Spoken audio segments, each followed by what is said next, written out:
नमस्कार, मैं Satpal Chauvyal, legal knowledge with SP Chauvyal में आपका हार्दिक स्वागत है। आज हम chapter 12 offences by or relating to public servant section 198 to 205 BNS अध्याय 12 लोक सेवकों द्वारा या उनसे संबंधित अपराधों के विषय में धारा 198 से 205 भारतीय न्याय संहिता इनके बारे में जानेंगे। तो आइए शुरू करते हैं। आज की पहली सेक्शन है public servant disobeying law with intent to cause injury to any person, section 198 BNS. लोक सेवक जो किसी व्यक्ति को क्षति पहुंचाने के आशय से विधि की अवज्ञा करता है, धारा 198 भारतीय न्याय संहिता। Whoever being a public servant knowingly disobeys any direction of law as to the way in which he is to conduct himself as such public servant, intending to cause or knowing it to be likely that he will by such disobedience cause injury to any person। धारा 198 में क्या बताया गया है कि जो कोई भी लोक सेवक होते हुए जानबूझकर कानून के किसी निर्देश की जो लोक सेवक के नाते उसके आचरण करने के तरीके से संबंधित है, इस नीयत से या ये जानते हुए उल्लंघना करेगा कि उसकी ऐसी उल्लंघना करने से किसी व्यक्ति को वह क्षति पहुंचाएगा, shall be punished with simple imprisonment for a term which may extend to 1 year or with fine or both। तो ऐसे लोक सेवक को साधारण कारावास जो 1 वर्ष तक का हो सकेगा या जुर्माना या दोनों से दंडित किया जाएगा। अर्थात धारा 198 में क्या बताया गया है कि कोई लोक सेवक है और लोक सेवक होने के नाते वो जानबूझकर जिस तरह से लोक सेवक के नाते उसे आचरण करना चाहिए उस प्रकार से वो आचरण नहीं कर रहा है, बल्कि उसकी उल्लंघना कर रहा है। किस नियत से? ताकि किसी व्यक्ति को वो क्षति पहुंचाए। तो ऐसे व्यक्ति को धारा 198 के अनुसार 1 वर्ष तक के कारावास या जुर्माना या दोनों से दंडित किया जाएगा। नेक्स्ट सेक्शन है public servant disobeying direction under law, section 199 BNS. लोक सेवक जो कानून के अधीन निर्देश की अवज्ञा करता है, धारा 199 भारतीय न्याय संहिता। Whoever being a public servant A knowingly disobeys any direction of the law which prohibits him from requiring the attendance at any place of any person for the purpose of investigation into an offense or any other matter, धारा 199 के point A में क्या बताया गया है कि कोई लोक सेवक किसी अपराध का अन्वेषण कर रहा है, किसी व्यक्ति की उपस्थिति के लिए कानून द्वारा उसे प्रतिषिद्ध किया गया, अर्थात उसे ये निर्देश दिया गया है कि वे ऐसे व्यक्तियों को उस अन्वेषण के लिए नहीं बुलाएगा और वह उसकी अवज्ञा करता है और ऐसे व्यक्तियों को वो बुलाता है। फॉर एग्जाम्पल हमारी भारतीय नागरिक सुरक्षा संहिता की सेक्शन 179 है, उसमें प्रत्येक पुलिस ऑफिसर जो कि किसी मामले का इन्वेस्टिगेशन कर रहा है उसे पावर दी गई है कि वह किसी भी ऐसे व्यक्ति को जो उस मामले के संदर्भ में जानकारी रखता है पुलिस स्टेशन में इंक्वायरी के लिए बुला सकता है। परंतु भारतीय नागरिक सुरक्षा संहिता की 179 सबसेक्शन 1 का जो प्रोविजो है उसमें ये बताया गया है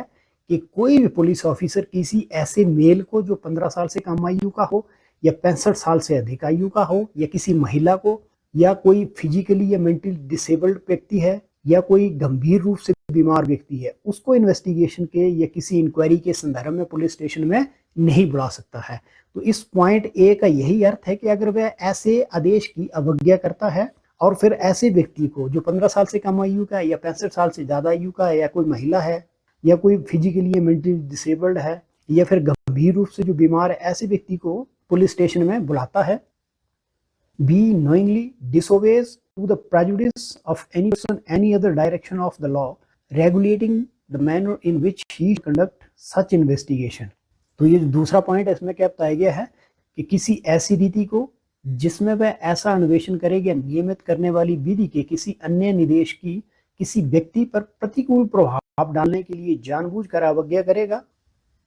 C fails to record any information given to him under subsection 1 of section 173 of Bharatiya Nagrik Suraksha Sanhita 2023 in relation to cognizable offence punishable under section 64, section 65, section 66, section 67, section 68, section 70, section 71, section 74, section 76, section 77, section 79, section 124, section 143 और section 144।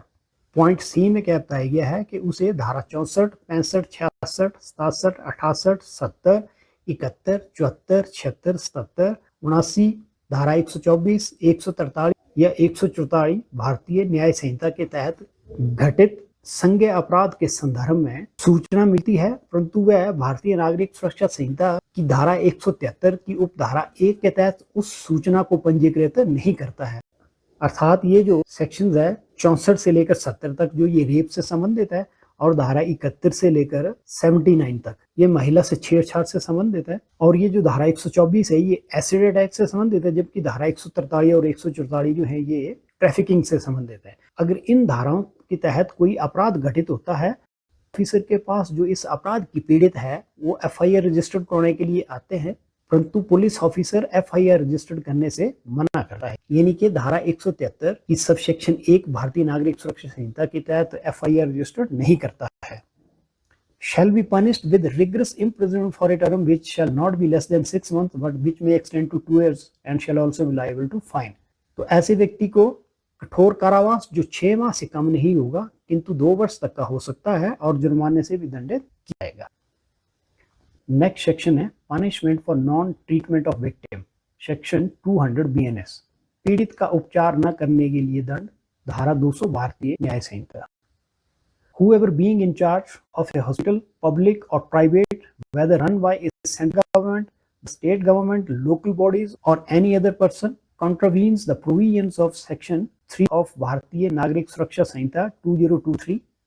तो धारा 200 में क्या बताया गया है कि जो कोई भी किसी हॉस्पिटल का इंचार्ज, चाहे वह हॉस्पिटल सरकारी है, चाहे प्राइवेट है, चाहे केंद्रीय सरकार द्वारा, राज्य सरकार द्वारा या लोकल बॉडी द्वारा या किसी अन्य व्यक्ति द्वारा चलाया जा रहा है, भारतीय नागरिक सुरक्षा संहिता की धारा 397 में जो प्रोविजंस बताए गए हैं उनकी उल्लंघना करेगा तो ऐसे व्यक्ति को shall be punished with imprisonment for a term which may extend to 1 year or with fine or both। कारावास जो 1 वर्ष तक का हो सकेगा या जुर्माना या दोनों से दंडित किया जाएगा। ये जो धारा 397 भारतीय नागरिक सुरक्षा संहिता है इसमें क्या बताया गया है कि प्रत्येक हॉस्पिटल, चाहे वह सरकारी है, चाहे प्राइवेट है, चाहे केंद्रीय सरकार, राज्य सरकार, लोकल बॉडी या किसी अन्य व्यक्ति द्वारा चलाया जा रहा है, उसका जो इंचार्ज होगा उसकी जिम्मेवारी रहेगी कि अगर रेप से पीड़ित कोई महिला उस हॉस्पिटल में आती है या जो ये जो है prevention of children from sexual offences act, इसके तहत पीड़ित अगर कोई व्यक्ति उस हॉस्पिटल में आता है तो हॉस्पिटल के इंचार्ज की जिम्मेवारी रहेगी तुरंत ऐसे पीड़ित को free of cost first aid और मेडिकल ट्रीटमेंट प्रोवाइड करवाएंगे और इसकी सूचना तुरंत पुलिस को भी दी जाए। अगर की सूचना नहीं देते हैं या जो पीड़ित है उसको free of cost first aid या मेडिकल ट्रीटमेंट नहीं देते हैं तो उन्हें BNS की सेक्शन 200 के तहत दंडित किया जाएगा। नेक्स्ट सेक्शन है public servant framing an incorrect document with intent to cause injury, section 201 BNS, लोक सेवक द्वारा जानबूझकर हानि पहुंचाने के इरादे से गलत दस्तावेज तैयार करना, धारा 201 भारतीय न्याय संहिता। Whoever being a public servant and being as such public servant charged with the preparation or translation of any document or electronic record frames, prepares or translates that document or electronic record in a manner which he knows or believes to be incorrect, intending thereby to cause or knowing it to be likely that he may thereby cause injury to any person। तो धारा 201 में क्या बताया गया है कि यदि कोई लोक सेवक है और लोक सेवक के नाते उसे किसी दस्तावेज या इलेक्ट्रॉनिक रिकॉर्ड को तैयार करने या उसका अनुवाद करने की जिम्मेवारी दी गई है और वह जानबूझकर गलत रिकॉर्ड तैयार करता है या गलत अनुवाद करता है किस नीयत से ताकि किसी व्यक्ति को जो है क्षति पहुंचाई जाए, shall be punished with imprisonment of either discretion for a term which may extend to 3 years or with fine or both। ऐसे लोक सेवक को दोनों में से किसी भांति का कारावास जो 3 वर्ष तक का हो सकेगा या जुर्माना या दोनों से दंडित किया जाएगा। तो धारा 201 भारतीय न्याय संहिता में क्या बताया गया है कि अगर कोई लोक सेवक है और लोक सेवक के नाते उसकी क्या जिम्मेवारी है कि किसी दस्तावेज या इलेक्ट्रॉनिक रिकॉर्ड को या तो तैयार करे या उसका अनुवाद करे, परंतु वो जानबूझकर किसी व्यक्ति को क्षति पहुंचाने की नीयत से गलत दस्तावेज या इलेक्ट्रॉनिक रिकॉर्ड तैयार करता है या उसका गलत अनुवाद करता है तो ऐसे व्यक्ति को धारा 201 के तहत दंडित किया जाएगा। नेक्स्ट सेक्शन है public servant unlawfully engaging in trade, लोक सेवक का विधि विरुद्ध व्यवहार में लगना, धारा 202। Whoever being a public servant and being legally bound as such public servant not to engage in trade engages in trade shall be punished simple imprisonment for a term which may extend to 1 year or with fine or with both or with community services। तो धारा 202 में क्या बताया गया है कि अगर कोई लोक सेवक है और कानूनी रूप से वह लोक सेवक होने के नाते बाध्य है कि वह किसी भी प्रकार का व्यापार नहीं करेगा, तो वह अगर किसी व्यापार को करता है, अर्थात अगर कोई लोक सेवक है और कानूनी तौर पर उसे बाध्य किया गया है कि वह केवल अपनी सरकारी ड्यूटी ही करेगा, सरकारी ड्यूटी के अलावा किसी भी प्रकार का अन्य व्यापार नहीं करेगा, तो वह सरकारी ड्यूटी के अलावा कोई अन्य व्यापार भी करता है, ऐसे लोक सेवक को साधारण कारावास जो 1 वर्ष तक का हो सकता है या जुर्माना या दोनों या फिर समुदाय सेवा के दंड से दंडित किया जाएगा। फॉर एग्जाम्पल जो पुलिस ऑफिसर्स हैं ये अपनी ड्यूटी के अलावा किसी भी प्रकार का अन्य कोई व्यापार नहीं कर सकते हैं। मान लीजिए कोई पुलिस ऑफिसर है, वो अपनी ड्यूटी के उपरांत फ्री होता है और फिर किसी प्रकार का व्यवहार भी करना शुरू कर देता साथ के साथ, तो उसे इस धारा के अनुसार दंडित किया जाएगा।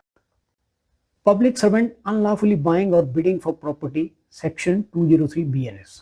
लोक सेवक जो विधि विरुद्ध किसी संपत्ति को खरीदता है या उसकी बोली लगाता है, धारा 203 भारतीय न्याय संहिता। Whoever being a public servant and being legally bound as such public servant not to purchase or bid for certain property purchases or bid for that property either in his own name or in the name of another or jointly or in shares with others। तो धारा 203 में क्या बताया गया है कि यदि कोई लोक सेवक है और लोक सेवक होने के नाते वह कानूनी रूप से इसके लिए बाध्य है कि किसी संपत्ति के लिए बोली ना लगाए या उसे ना खरीदे, चाहे वह अपने नाम से, चाहे किसी अन्य व्यक्ति के नाम से, चाहे संयुक्त रूप से या शेयर्स में या किसी भी अन्य तरीके से, और वह पब्लिक सर्वेंट होते हुए खरीदता है, चाहे उसकी बोली लगा देता है, चाहे अपने नाम से खरीदता है, चाहे किसी अन्य व्यक्ति के नाम से खरीदता है, चाहे ज्वाइंटली खरीदता है, चाहे शेयर के रूप में या किसी अन्य तरीके से, shall be punished with simple imprisonment for a term which may extend to 2 years or with fine or both, and the property if purchased shall be confiscated। ऐसे लोक सेवक को साधारण कारावास जो 2 वर्ष तक का हो सकता है या जुर्माना या दोनों से दंडित किया जाएगा, और जो प्रॉपर्टी उसने खरीदी होगी उसे भी जब्त कर लिया जाएगा। फॉर एग्जाम्पल मान लो कोई सरकारी प्रॉपर्टी है, जैसे गाड़ी है किसी सरकारी विभाग की, वो कंडम हो गई है, तो उसको क्या किया जाता है कि नीलाम कर दिया जाता है। अब वो जो नीलामी करने वाले जितने भी अधिकारी होते हैं वो उस नीलामी के प्रोसेस में किसी भी प्रकार से हिस्सा नहीं ले सकते हैं, मतलब उस नीलाम की जाने वाली गाड़ी को ना तो परचेज कर सकते हैं, ना ही उसकी बोली लगा सकते हैं अपने नाम से या किसी अन्य व्यक्ति के नाम से। और अगर वह इसका उल्लंघन करते हैं और चाहे अपने या किसी अन्य व्यक्ति के नाम से उसकी बोली लगाते हैं या खरीदते हैं, तो उन्हें इस धारा के अनुसार दंडित किया जाएगा। नेक्स्ट सेक्शन है personating a public servant, section 204 BNS। लोक सेवक का प्रतिरूपण, धारा 204 भारतीय न्याय संहिता। Whoever pretends to hold any particular office as a public servant, knowing that he does not hold such office or falsely personates any other person holding such office and in such assumed character, does or attempts to do any act under color of such office। धारा 204 में क्या बताया गया है कि कोई व्यक्ति लोक सेवक नहीं है परंतु लोक सेवक होने का उपदेश करता है, यानी कि लोक सेवक होने का ढोंग करता है, और ऐसा करके किसी कार्य को करेगा या किसी कार्य को करने का प्रयत्न करेगा। shall be punished with imprisonment of either discretion for a term which shall not be less than 6 months but which may extend to 3 years and with fine। तो ऐसे व्यक्ति को दोनों में से किसी भांति के कारावास जो 6 माह से कम नहीं होगा किंतु 3 वर्ष तक का हो सकेगा और जुर्माने से भी दंडित किया जाएगा। फॉर एग्जाम्पल मान लो कोई व्यक्ति जो है वो बेरोजगार है, किसी प्रकार की कोई पोस्ट के पास नहीं है, परंतु एक्साइज इंस्पेक्टर का एक रूप धारण करके जो किसी दुकान पे चला जाता है और वहां जाकर दुकानदार को बोलता है कि मैं एक्साइज इंस्पेक्टर हूँ और आपकी दुकान का इंस्पेक्शन करने के लिए आया हूँ, और फिर इस प्रकार से कोई कार्य करता है या कार्य करने का प्रयास करता है, तो ऐसे व्यक्ति को जो इस प्रकार का प्रतिरूपण करेगा इस धारा के अंतर्गत दंडित किया जाएगा। नेक्स्ट सेक्शन है wearing garb or carrying token used by public servant with fraudulent intent, section 205 BNS। कपट पूर्वक आशय से लोक सेवक के उपयोग की पोशाक या टोकन धारण करना, धारा 205 भारतीय न्याय संहिता। Whoever not belonging to a certain class of public servants bear any garb or carries any token resembling any garb or token used by that class of public servant, mention that it may be believed or with the knowledge that it is likely to be believed that he belongs to that class of public servants।